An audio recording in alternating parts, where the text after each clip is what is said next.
이 다윗이 당부하는 두 번째 내용은 이래 보니까 어떤 면에서 보면 참 섬뜩합니다. 그죠? 그 진위를 파악하지 못하면은 아유, 아버지가 죽으면서 이 참 도끼를 품었네. 이런 한을 쌓고 살았는데 이것을 못 풀고 가니 정말 아버지가 너무 한이 쌓이는 모양이네. 한편은 아버지의 심정을 이해해서 안 됐지만은 다른 한편으로는 아, 우리 아버지 참 독하네. 꼭 이걸 복수를 자식한테 물려주고 가야 되나? 그렇게 오해할 수 있는 부분이에요. 그런데 다윗이 그러한 자신의 인간성이 다 정리가 되도록 하나님이 이모저모로 보살핀 것을 지난주에 우리가 또 살펴보았죠. 그죠? 다윗의 인간성은 그리 할 수 있는 사람입니다. 그런데 그 인간성대로 살아서 하나님의 약속이 현실이 못 되고 언제나 구름에 떠 있는 것처럼 되지 않도록, 다른 말로 하면서 다윗이 자기의 인간성을 극복하고 알게 된 하나님의 말씀대로 실천하며 살 수 있도록 하나님께서 언제나 돌보셨죠. 그걸 죽기 직전까지 그 사건을 통해서 또 경험했지 않습니까? 그렇기 때문에 지금 하나님 다윗이 죽기 전에 정리를 해주면서 1차적으로 당부하는 게 예수 잘 믿으라. 신앙생활 바로 해야 된다. 그걸 말했지 않습니까? 그래야 한 다윗이 하나님의 마음과 위배되는 복수를 남기고 간다. 있을 수가 없죠. 그러면 이게 아버지 다윗이 하는 이 화법, 아버지 다윗이 쓰는 이 단어들, 이걸 자식 솔로몬이 아버지를 평소 공경하고 그 아버지와 함께 말은 많지 않았겠으나 이심전심의 진심 어린 교제를 하는 자식이었다면 아버지가 참 알아듣기 어렵게 말해도 자식은 말은 어렵지만은 그 말로서 전달하고자 하는 진심은 헤아릴 수 있을 것입니다. 그죠? 그런 자식들이 있지요. 그죠? 안 그래요? 되게 그렇지 않습니까? 부모가 자식보다 많이 배웠겠어요? 문화를 많이 알겠어요?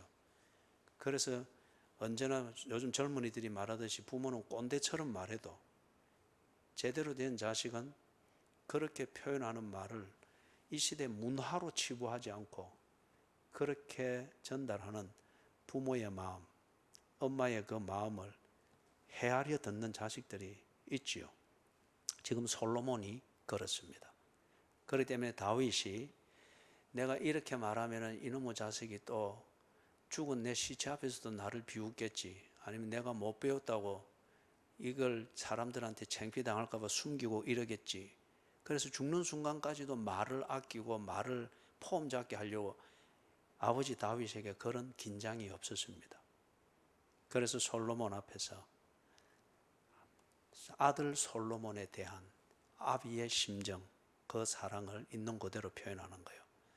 그러다 보니 삼자인 우리가 볼 때는 복수를 남기고 가는 것 같은데 솔로몬은 이것을 복수로 듣지 아니했습니다. 아버지가 주는 지혜로 들었습니다. 잘 파악해 들었습니다. 그래서 이 의도는 뭐냐? 솔로몬이 파악해서 들은 것은 우리 표현으로 말하면은 위기가 올 것이다. 지금 솔로몬이 정권을 이양받은 초기잖아요. 그렇기 때문에 이건 위기예요. 위기. 그래서 이 위기가 올 것이다. 그런데 위기 관리를 하려면은 결단력이 있어야 된다. 너는 지혜도 있고 번뜩이는 총기도 있는데, 그리고 무언가 권력에 대한 야심도 있고 그런 게 있는데, 그런데 그것에 대해서 바른 결단력이 없으면은 언제나 너는 네 속에서 상해가고, 아니면은 너는 아주 오만한 자가 되되 아무런 유익을 못 끼치고 네 인생을 개척해 나갈 수가 없을 것이다. 위기 관리는 결단력이다. 이걸 아버지가 아들에게 딱 남겨줍니다. 여러분, 머리가 둔해도 살기가 어렵지만은 똑똑한 머리만 있는 것 가지고 못 삽니다.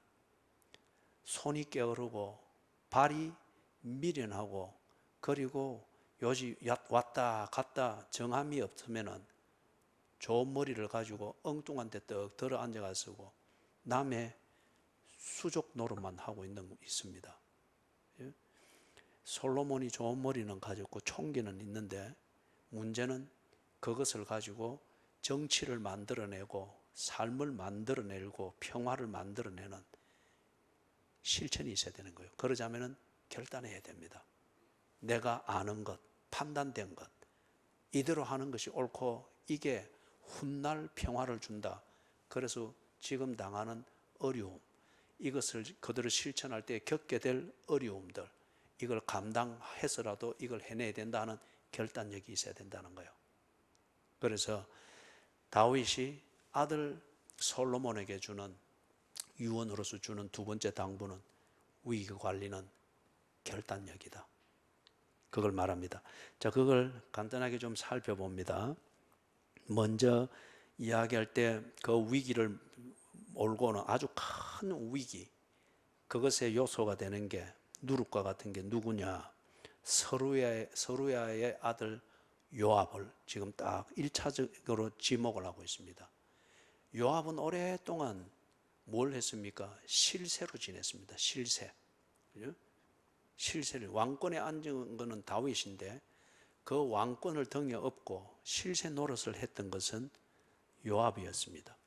그런데 이 요압에 대해서 솔로몬에게 분명한 표현으로서 거기 딱 강조를 하죠. 이 서루야의 아들 요압이 어떤 사람인지. 실세인 것 같으면은 그 실세의 마음을 상하지 않고, 뭐 좋은 표현으로 말하면은 그를 잘 활용을 해서 정권을 안정시키고 그렇게 하려고 대개는 계산을 그리 하죠. 그래서 첫 번째 유화 정책을 쓰고, 그리고 어떻게든지 내 편으로 만들기 위해서 그 입장을 다 대개는 이렇게 접근을 하죠. 뭐 그게 꼭 틀린 것만은 아닙니다. 꼭 틀린 것만은 아니에요. 그런데 지금 요압과 같은 이 인물을 다룰 때는 그리 해서는 안 된다 하는 것을 솔로몬에게 딱 짚어서 알려줍니다. 그러면은 다윗은 지금 이걸 요압에게 반드시 복수해라. 저 요압이 네 아비에게 얼마나 몹쓸 짓을 했는지, 그래도 내가 힘이 없어서, 아니면 저거 건드려 놓으면 더 후환이 클까 싶어서 내가 참느라고 얼마나 지금 속이 다 문드러진 척 한다. 네가 꼭 복수해라. 그래서 아들에게, 그 청정구역인 아들에게 심령에 원한을 지금 심어주고 하는, 이게 지금 아니다 말이에요. 지금 표현은 그렇지만은 지금 솔로몬이 이걸 제대로 딱 알아서 듣고 있습니다. 무슨 말이냐 하면은 요압과 같은 사람, 그리고 요압 저 인물, 저 사람은 자신의 성향이나 습성대로 하지 못하게 네가 반드시 그걸 막아야 된다. 요압을 살인관으로 앉히든 뭐로 앉히든 그리 하는데, 그러나 요압이 지 성향과 지 습성대로 그렇게 마음대로 하는 것, 이것은 막아야 된다. 그걸 가지고 살인관 짓을 하고 무엇을 하고 할 수는 있겠으나 그게 결코 니은데 덕이 못 되고 반드시 나라의 위기를 처참한 결과로 만들게 될 것이다. 그러니 네가 요압을 관리해야 된다. 관리하되 요압이 지 마음대로 하는 것, 그것은 절대 막아야 된다. 만약에 그렇게 하려고 하거든 요압을 없애서라도 네가 그 위기를 관리해야 된다. 여러분, 이거는 들어서 수긍은 해도 이걸 실행하기 위하여서 결단하는 것은 쉽지 않습니다. 얼마나 큰 반대급부가 생기겠어요? 실세 하나를 꺾을 때, 그죠? 얼마나 큰 반대급부가 생기겠어요? 그런데 결단해야 된다. 네가 위기를 관리하려면은 저 요압 같은 사람은 지금까지 지 성향대로고 습관대로 했으니까 네가 왕이 되었을 때도 그리 놔둬서는 안 된다. 왜 그런가에 대해서는 우리가 뒤에 요압이 죽는 장면이 나옵니다. 그때 다룰 때 우리 좀 자세하게 다루도록 합니다. 두 번째는 보면은 7절, 여기서 바르실레를 이야기하죠. 이거는 여러분들이 사무엘상을 읽고 사무엘하를 읽을 때 다윗이 반란을 일으킨 반란군을 피해서 신도 못 신고 도망가잖아요. 그 반란의 주모자가 누구였습니까? 압살롬이었죠, 그죠? 그래서 막 반란을 당해서 신도 못 신고 쫓겨가는 것도 분통 터지는 일이지만 그것도 가장 총애하고 후계자로 생각하는 이 압살롬에 의해서 당하니 얼마나 그 영혼까지 무너지겠어요? 그때에 이 다윗을 왕으로 여전히 인정하면서 대우를 해주고 예우를 갖추고 이런 위기 때 이 다윗이 그런 처참한 지경에 있을 때는 그냥 이거 한 끼라도 잡수소 하고 뭐 마당에 자리 펴가지고 이래줘도 감지덕지할 수 있는 겁니다. 그런데 바르실레는 그 지경에 있는 다윗에게도 왕으로 대접했습니다. 왕으로 대접하고 왕으로서 처신할 수 있도록 자기의 모든 것을 가지고 후원을 했습니다. 그래서 지금 다윗이 그의 아들들을 잊지 마라. 다윗이 돌아올 때 금이 기환할 때 바르실레 보고 같이 가자 했잖아요. 당신은 내게 대우를 받을 자격이 있습니다. 그런데 바르실레는 고사했잖아요. 그게 참 아름다운 그 교제죠. 그죠? 뭘 좀 은혜를 입혔다라고 주었다라고 해서 꼭 그것에 대한 뭔가 보응을 받으려고 자꾸 그 주변에 얼쩡거리고 이래 하는 거, 이 참 구질하잖아요, 그죠? 근데 이 바르실레는 다윗이 어려운 처지에 있을 때에 도왔던 것은 이 사람은 보니 보통 사람이 아니다. 반드시 이 위기를 극복하고 제자리로 돌아갈 거다. 그때 되면 내가 한 몫을 할 수 있다. 이걸 알고 투자하는 그 개념으로 다윗을 그렇게 왕으로 대접하며 끝까지 후원해. 그게 아니다 이거예요. 그 증거는 다윗이 왕으로 귀환하면서 같이 갑시다 했을 때 바르실레는 아주 친절하게 고사했습니다. 나는 내 자리를 지키겠습니다. 참 아름다운 거죠, 그죠? 나는 우리 교회 교인들이 그렇다고 봅니다. 그죠? 별 재미는 없지만 참 그래도 우러나는 맛이 있어요. 이랬다 보면 내가 이 말하는데 와 그래 화난 표정이요. 그래 반응하는 것도 매력이요. 예. 그런데 이 바르실레에 대해서 그래 하는데 누구에게 그 은총을 베풀으랍니까? 바르실레는 죽고 없습니다. 그렇기 때문에 바르실레의 아들들 그 집안을 기억해 주라는 거예요. 그죠? 이거는 지금 뭘 말하는 거예요? 그냥 내가 요거 받았으니까 요만큼 보온하고 돌려주어서 잘 지내라. 그런 단순한 차원이 아니죠. 그죠?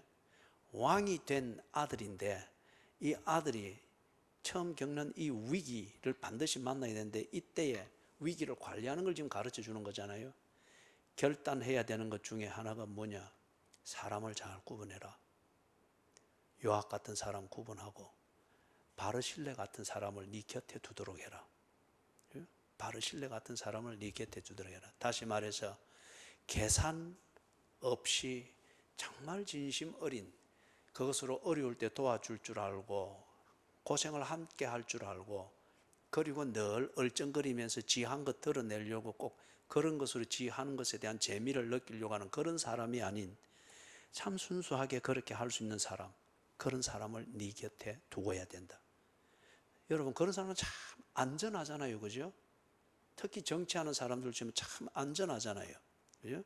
말이 나갈 것도 아니고 그렇다고 해서 내 이야기 뒷이야기를 이래 언론에 흘려가지고 뭐 어렵게 만들 그것도 아니고 참 안전하고 정말 믿을 수 있는 사람이잖아요, 그죠? 그래서 이런 사람은 네 곁에 두라. 그리고 바르실레의 아들들에 대해서 이야기하는 데는 두 가지입니다. 은혜를 잊지 않고 은혜를 갚는 것. 그 면에서는 네가 지금 쓸 것이 있느니 없느니 네가 병들었느니 안 들었느니 네 핑계 대지 말고 은혜 갚는 일은 반드시 하도록 해라. 그리고 두 번째는 이렇게 어려울 때 은혜를 베풀 줄 알고 계산 없이 이래 할 줄 아는 사람, 그리고 뒤가 없는 이런 사람은 반드시 네 곁에 두도록 해라. 자, 그럼 두 종류의 사람을 구분하는 것을 다 가르쳤죠, 그죠? 그 다음에 세 번째는 누굽니까? 시므이가 나옵니다. 심의, 이걸 또 조금 이 어떤 분들은 이 성경을 읽을 때 심의를 시어머니 이리 읽으면서, 그죠?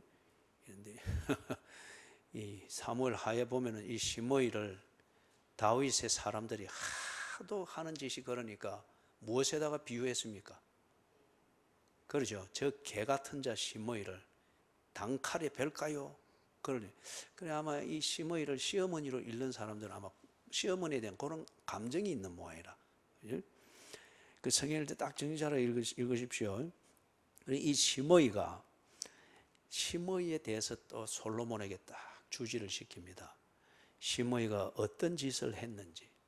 바르실레는 이 뭡니까? 다윗이 이제는 완전히 실패자가 되고 패인이 된 것으로 볼만한 그 상황에 처한 거잖아요. 반란에 쫓겨가지고. 그때에 한쪽 사람 바르실레는 다윗을 여전히 왕으로 보았습니다. 왕으로 복귀할 것이기 때문이라는 계산이 보이기 때문에가 아니고 왕이기 때문에 왕으로 보면 왕으로 대접했습니다. 여러분, 다윗이 이런 지경에 있는데 먹지 못해서 비참한 자로 알고 굶주린 자를 먹이듯 그렇게 바르실레가 도왔다 하면은 이거는 은혜를 베푼 게 아니고 동정을 베푼 거예요.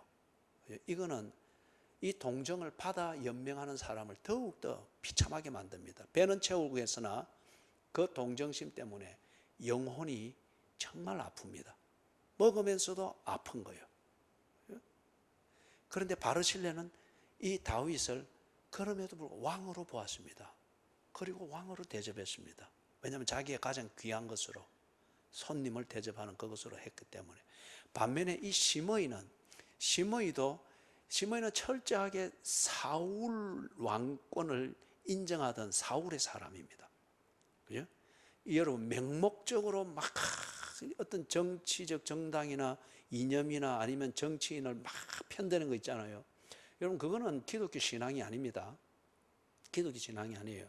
자신의 정치적 입장이 있을 수는 있으나 그것 가지고 자기의 정치적 입장과 다른 사람을 무조건 욕하고 반대하고 막 모함하고 그를 또 모함하는 것을 편들고, 이거는 기독교 정신에 어긋나는 겁니다. 기독교 정신에 어긋나는 거예요. 이념은 토론의 여지가 있는 겁니다. 그래서 여러분, 토론을 보고 뭐라는 거죠? 이념의 결혼이라 그러잖아요. 대화하고 왜 그리 생각하는지, 그게 국민에게 어떤 이익이 있을 것인지, 어떤 수고를 감수해야 될 것인지, 그럴 때 손익, 이게 어느 게 크고 어느 게 덜할 것인지, 이게 자기 혼자만 주장하게 될 때는 자기 계산밖에 안 보이니까 지밖에 옳은 게 없는 거예요. 그러나 서로 대화하고 날카로운 대화, 토론, 때로는 필요하면 싸움이 있더라도 이렇게 나갈 때 점점 유익을 위해서 공익이 되는 것으로 만들어져 가는 거잖아요. 그죠? 이렇게 돼야 되는데 이 심의는 철저하게 사울 편이었습니다. 무조건 사울 편이었습니다. 그죠? 무조건 사울 편이었어요. 그거 보고 뭐라 해야 되나? 무사왕. 우리가 옛날에 무야홍 나오고 이래 하듯이, 그죠? 무사왕, 무조건 사울이 왕이다. 죽어 없어도 사울이 왕이다. 이 편이었어요, 심의가. 그러다 보니까 이게 사울이 반대하거나 사울이 미워하거나 사울이 정적으로 여기는 자는 심의도 똑같이 더 한술 더 떠가도 원수로 취급한 거예요. 원수로. 여러분, 그런 사람들, 시민들 많이 보죠, 그죠? 예? 그러니까 심의 눈에는 어떻게 보인 거예요? 사울이 저리 된 것은, 저렇게 비참하게 끝난 것은 다윗 때문에 그렇다. 왜냐하면 사울을 이어서 다윗이 왕이 됐잖아요. 그 다음에 사울이 살았을 때 다윗을 그렇게 죽이려고 했잖아요. 여러분이 사무엘상을 후반부를 보면은 사울이 신경정신과적 질환을 앓고 있는 것을 알 수 있습니다. 그리고 그게 발작이 될 때에 이걸 다윗에게 풀려고 하고 죽이려고 했던 거예요. 다윗에게 어떤 이유가 있었던 게 아니고. 그런데 심의는 볼 때에 우리의 우상 사울을 실패시킨 자, 저 다윗, 일이 되는 거예요. 그런데 마침 다윗이 지 눈에 볼 때 완전히 패배해가지고 골짜기를 걸어서 도망가고 있거든요. 그러니까 심의가 저쪽 산등성이를 같이 따라가면서 저주를 퍼부었잖아요. 저주를. 예? 네가 어떻게 막. 그러니까 이 다윗을 호위하면서 따라가던 이 참모들이, 호위대들이 뭐라 그럽니까? 저 개 같은 사람 시므이를 단칼에. 그러니까 다윗이 말렸죠. 놔두라. 어떤 관점에서 그 상황을 다윗이 분노하지 않고 겸손히 받아들였어요? 그렇죠. 시므이를 보지 않고, 그리고 시므이가 퍼붓는 것을 정치적 반대 입장에 서 있는 자가 막가파식으로 막 공략하는 그런 식으로 보지 않고, 하나님께서 내게 하실 말씀이 있을 것이다. 위를 보니 그런 바닥에 기는 것들을 극복할 수 있었던 거예요. 바닥에 기고 있는 것들만 보고 있으면 지도 바닥에 기게 되겠죠. 위를 다 보니까 그걸 통해서 하나님이 내게 하신 말씀이 있다. 그렇게 하는 거예요. 만약에 그때 다윗이 그 시므이 한 명 잡는다고 그리 했으면은 그는 정말 비참한 정치인이 됐을 거예요. 그 이야기는 우리 또 빗나가니까 다음에 뒤에 시므이 죽는 장면에서 우리 그걸 좀 다룰 수 있습니다. 그래서 이 시므이를 그 무슨 짓을 어떻게 했는가를 가르쳐 줍니다. 그런데 재밌는 거 여러분, 거기 8절을 보세요. 그는 내가 마하나임으로 갈 때, 이게 지금 이제 도망갈 때입니다. 반란을 피해서. 마하나임은 지금 요르단 그 땅에 있습니다. 거기 어디 있는가 알려면은 김성일 집사님한테 물어보이소. 근데 정확한 대답은 기대하지 마시고, 본인이 요르단에 있었으면서도 어느 나라에 있었는지를 모르고, 그래서 우리 크로스웨이 할 때 많이 웃었어요. 그죠? 그리고 그 요르단에 있는 그 한 도시의 옛날 이름입니다. 마하나임. 여기에 이제 사울을 지지하는 사람들이 여기에 막 모여 있거든요. 모여 있습니다. 그런데 이제 이쪽으로 그 뭡니까? 다윗이 도망을 갈 때에, 그때에 시므이가 악독한 말로 저주하였느니라. 악독한 말로 나를 저주하였느니라. 그런데 여러분, 그러나 그가 요단에 내려와서 이제 다윗이 상황이 진정이 되고 다 돌아오잖아요. 그죠? 바로 갔던 길로 돌아서 이래 돌아오는데, 그런데 똑같은 시므이가 똑같은 자리에서 뭘 합니까? 이제는 요단에까지 내려와가지고 나를 영접함으로. 여러분 그림이 상상이 되세요? 예? 아침에 죽일 놈이라고 막 온 동네 떠들고 막 했던데 저녁이 되니까 이 사람 없이면 안 된다 하고 막 이래 되는 거예요. 자, 이제 그럼 이제 한 가지 질문을 해보고 또 제가 마지막 맞출 때면 질문을 하는 이유가 있죠.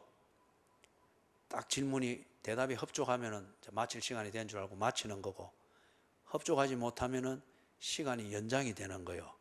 그죠? 그래, 마칠 시간을 기다렸던 분들은 지금 정신을 바짝 차리시고 기회입니다.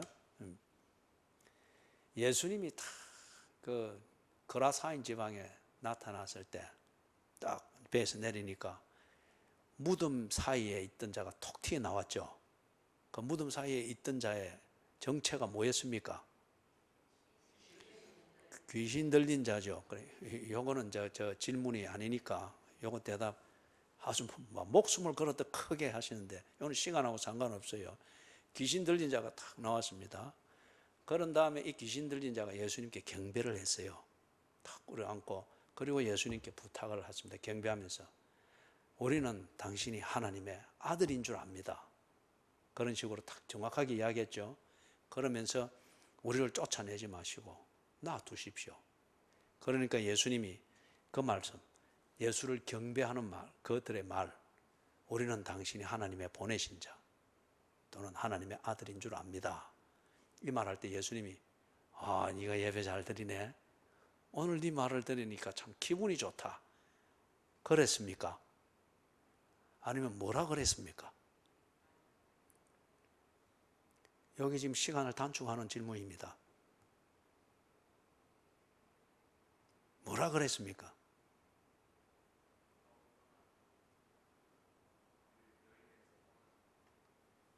내보고 지금 떠나라는 거.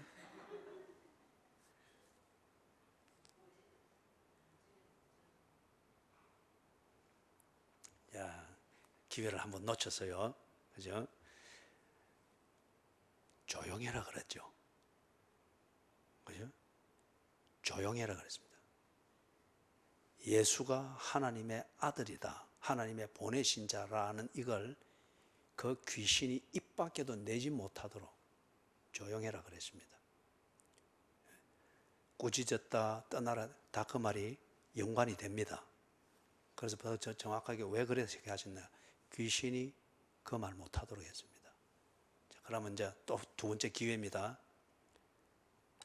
왜 귀신이 그런 바른 고백을 했는데 왜 예수님은 조용해라 그랬을까요? 누구에게도 말하지 말고 조용해 그랬을까요?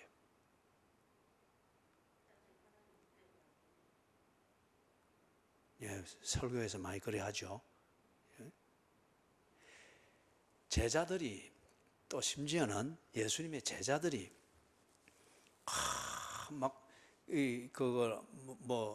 예수님의 그 기적을 보고 막 그래서 막 떠들고 할 때, 내가 죽었다가 살아난 것을 볼 때까지는 너희들은 누구에게도 네가 본 것을 말하지 마라 그랬죠. 지금 귀신이 그리 말할 때도 조용해 임마, 너는 그런 말하지 마 했던 거 지금 같은 맥락이에요. 왜 그랬습니까? 그 말씀을 결론적으로는 맞아요. 아까 말했잖아요. 예수님의 때가 되기도 전인데 그런 말을 한다. 왜 때가 되기 전에 그런 말을 하는 게 예수님의 때가 될 때까지 방해가 될까요? 방해가 되니까 그런 말 하지 말라 했잖아요. 그죠? 이 말은, 여러분 이제 기회는 놓쳤어요. 이 말은 예를 들어 보십시오. 만약에 귀신이 딱 와가지고 시내가의 시몬교회 사람 몇 명 안 되네, 일이 불쌍해가지고, 저거 눈에는 이제 그래 보이지. 우리의 이 진실을 모르니까. 저거 눈에, 그래서 귀신이 와가지고, 아이고, 얘가 이 사람 좀 채워줄게요. 내가 좀 나가서 전도해 줄 테니까 전도지하고 좀 찍어서 이래 해주세요. 그러면은 여러분, 아이고, 이제 전도 되네. 그래 하겠어요? 어떻게 하겠어요? 왜요?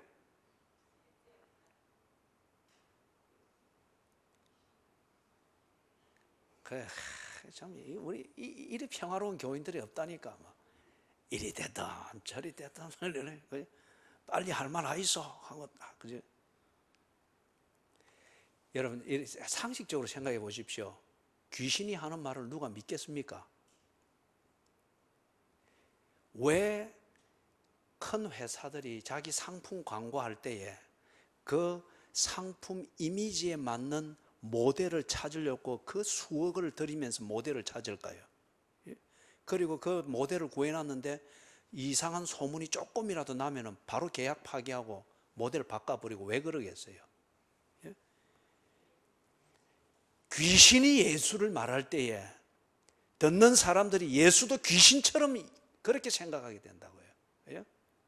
제자들이 아직 거듭나지도 않았는데 단지 기적 보고 뭐가 놀래가지고 막 흥분해가지고 예수님, 그렇다면 듣는 사람들도 예수는 단지 눈뜨게 하고 뭐 배불려주고 어떤 이러한 마술사처럼 생각하게 된다고요. 정말 복음을 못 알아듣는다고요. 그죠? 그렇기 때문에 제자들 보고는 네가 거듭날 때까지, 다시 말해서 내가 죽었다가 살아난 것을 볼 때까지는 누구에게도 말하지 마라. 그러면 너는 기복 신앙을 퍼뜨리는 박테리아 밖에는 안 되니까 누구에게도 말하지 마라. 예수를 너는 정정 알 때까지는 말하지 마라. 귀신 보고는, 귀신이 다 알지요. 그렇지만은 알 뿐, 그가 예수의 말씀을 순종하기 위해서 귀신의 그걸 본질을 그래 하겠어요? 예수를 아는 지식, 많은 지식 가지고 더 귀신 노릇하는 데 써먹을 거란 말이에요. 그런 그가 가서 예수는 하나님의 보내신 자다, 막 입에 침이 안 마르도록 막 마르도록 그렇게 이래 한다. 듣는 사람들이 귀신을 보면서, 귀신이 뭐 재주 부리고 하는 거 보면서 홀빡하는 상황에서 그가 예수에 대해서 가르치는 그대로 받아들이게 되는 거죠. 예? 절에서도 예수를 가르쳐요. 이슬람에서도 예수를 가르쳐요. 힌두교 집회를 하는데도 예수를 가르치죠. 특히 자기 개발하는데 괜찮아 하는데도 가면은 예수를 가르치고 성경을 가르쳐요. 그런데 다 그들의 입장에서 가르치기 때문에 거기에 간 사람들이 기독교를 그렇게 이미 왜곡되게 그렇게 선입관을 가지게 된단 말이에요. 그죠? 그래서 예수님이 귀신이 똑바른 말은 똑바른 거요. 그렇지만은 조용해. 떠나라. 꾸짖은 거예요. 그리고 제자들이 선무당밖에 아직 안 되는 그런 때에 네 흥분으로 주스 섬기고 하지 마라. 나는 그런 기적이나 베푸는 마술사가 아니다. 그래서 예수님이 그 복음을 알 때까지 그리 해버리면은 복음을 전하는 그 3년간의 삶 그리고 십자가의 죽음도 실패한 마술사로 오해할 수 있단 말이에요. 그렇기 때문에 조용해라. 그래서 우리가 여기에 귀신들이 와가지고 자리 좀 채워줄 테니까 귀신 와서 설치면은 당장 자리는 차요. 그죠? 막 기적이 일어나고 이상한 현상이 일어나고 막 하다가 거품 뿜고 막 부둥거리 잡고 그런데 모여서 와 옷버스가 휙 젖으니까 또 벌떡 일어나고 구경꾼들 얼마나 모이겠어요. 그러나 깨어있는 교회일 것 같으면 귀신이 그래 해준다 할 때 어떻게 합니까?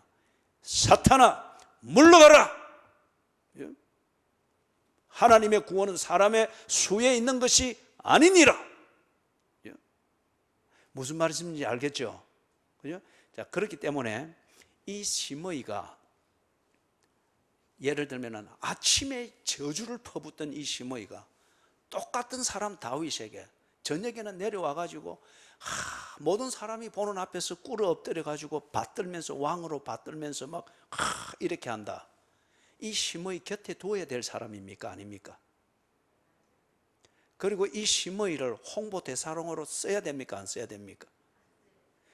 저녁에 와서 막 꿇어 엎드려서 막 받들고 막 온 지 재산 다 가져와 가지고 귀한 왕을 받든답시고 막 투자하고 막 이렇게 한다.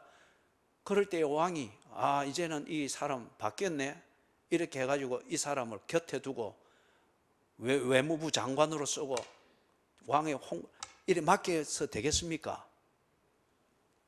진심으로 바뀌어서 변화되는 사람이 있을 수 있으나 심의 같은 사람은 아니다는 거예요. 이렇게 조석지변이 되는 이 사람은 믿어서는 안 된다는 거예요. 그런데 이런 사람은 곁에 두어서는 안 된다. 그런데 다윗이 이런 사람을 당장 처형하거나 다윗이 직접 처형하는 것도 아니고 솔로몬으로 당장 처형할 것도 아니라고 그렇게 이야기를 하죠. 그러면서 이게 9절 그러나 그를 무죄한 자로 여기지 말지어다. 너는 지혜 있는 사람이므로 그에게 행할 일을 알지니 너는 지혜 있는 사람이므로 지금 다윗이 아들 솔로몬을 내 진심을 알고 그 다음에 그에 따라서 처신할 수 있는 아들인 것을 다 믿고 있잖아요. 그렇기 때문에 지금 다윗이 자기의 어법이나 화법이나 말투에 오해받을 것 염려하지 않고 있는 속을 아들에게 다 말하니 아들은 정말 아버지로부터 지혜를 듣고 있습니다. 그리고 듣고 그 지혜대로 행할 것이다. 다윗이 말하니 왜 이렇게 말하느냐 하면은 심의가 어떤 종류의 사람이며 이게 어떤 계산을 가지고 아침에는 저주를 퍼붓고 저녁에는 꿇어 경배할 정도로 이렇게 처세술이 아주 카멜레온처럼 이렇게 변화무쌍한데 요것 하나 잡겠다고 왕권을 휘둘게 될 때에 사람들은 지금 저녁에 심의의 어떤 모습을 보고 있습니까? 저녁에 심의의 어떤 모습을 보고 있습니까? 서은순 권사는 말을 하소. 자꾸 손을 자꾸 일하지 말고. 예. 사람들은 심의가 왕을 받들고 있고 왕의 편에 서 있고 이 왕권을 위해서 요단강까지라도 내려와서 이래 할 정도면은 이 사람이야말로 이 새로운 왕권을 위해서 뭐든지 할 사람이다. 정말 왕에게 헌신된 사람. 산자들은 그렇게 보겠죠. 이것만을 지금 보고 있으니까. 그죠? 그런데 지금 아침에 한 이 일들은 왕과 그 척근만이 압니다. 이 시므이의 속을 어느 정도 깊이 들여다본 사람은 소수고, 그죠? 왕을 비롯한 그 소수입니다. 이들이 네가 이렇게 얼마나 이럴 때 메스껍겠어요. 귀신이 그 말할 때 예수님이 얼마나 메스꺼웠으면 조용히 해, 그죠? 그렇게 퍼붓듯이 얼마나 메스껍겠어요. 한 칼에 배부릴 수 있지 않겠어요? 꿀에 엎드려서 이 왕 그거 한다 할 때에, 그럴 때에 여러분 조금 지혜가 있는 왕이면은 그 칼을 빼지 않을 거예요. 왜 그렇죠? 정치는 사람들을 대상으로 한 거죠. 백성을 위한 것이죠. 그런데 이 백성의 다수는 시므이가 왕 앞에 꿇어 왕을 받들고 경배하고 왕을 위해서, 새로운 정권을 위해서 모든 것을 바칠 것처럼 하고 있는 이걸 지금 다수의 백성들은 보고 있는 거예요. 그런데 이들 앞에서 이 시므이를 속은 이런 사람이다 하고 공개 처형을 하게 될 때에 왕의 한 이 처사에 대해서 백성들이 뭐라 하겠어요? 왕은 정의롭지 못하다. 왕은 진심을 가지고 다가가는 자를 왕은 물리치는 자다. 왕은 자기 주변에 있는 척근에 있는 소수의 말만 듣고 행하는 사람이다. 그 다음에 왕은 적흥적이다. 그러면서 한편 시므이에 대해서는 이 사람들이 시므이를 순교자로 받들 거예요.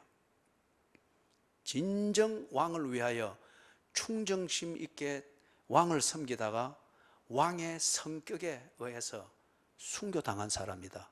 그러면 민심이 시므이 쪽입니다. 옛날 사울 왕조에 대한 그 향수가 여전히 있는데 이리 되면은 완전히 그쪽이 됩니다. 이게 정치적 감각이죠. 그래서 지금 다윗이 시므이의 진피를 알려줍니다. 이런 사람이다. 그런데 솔로몬아, 너는 지혜가 있는 자니까 이런 자를 어떻게 다뤄야 되는지 알겠지? 네 곁에 두어서는 안 된다. 그리고 이런 자가 대접을 받는 나라의 분위기가 되도록 해서도 안 된다. 그러나 이런 것 한 명 단순히 잡겠다고 민심을 잃어서도 안 된다. 너는 지혜 있는 자니까 어떻게 행할 것을 알겠지. 솔로몬이 이것을 찰떡같이 알아들었어요. 그리고 뒤에 시므이를 처리를 하는데 정의도 세우고 민심도 잃지 않고, 그리고 자신의 왕권을 이런 간사와 변절자에 의해서 조금 더 영향을 받지 않도록 초기 정권을 딱 안정을 시킵니다. 우리 요 세 건에 대하여서는, 그 이후에 대하여서는 선교지 갔다 와서 그때 이어서 하도록 그렇게 하겠습니다.